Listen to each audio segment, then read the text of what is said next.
نشغل الغسالة بتاعتنا عليهم ياخدوا دورة. بسم الله. نحط بقى ايه كلورين الالوان جنبه شوية، ونحط المسحوق بتاعنا.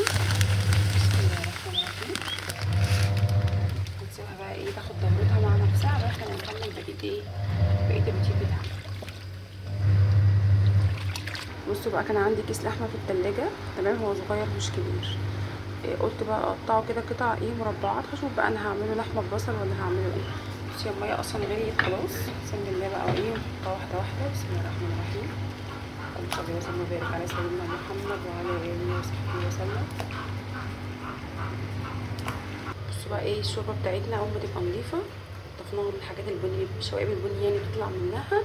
هنقوم بقى جايبين، انا بحب احط الحاجه صحيحه في اللحمه. لو هتحطوها مثلا في نص السوا لازم تقطعوها طرنشات، تمام، عشان البصل لما بنحط طرنشات بيبقى في الاخر خالص، لكن انا عشان احطه صحيح كده احطه مع تسويه اللحمه عادي. تمام. شويه بقى فلفل اسود بألف هنا وشفا، نسيبوها بقى على نار هاديه خالص. تمام، سيبوها خالص براحتها. ادي شويه الفلفل الاسود، نغطي عليها بقى ونسيبها.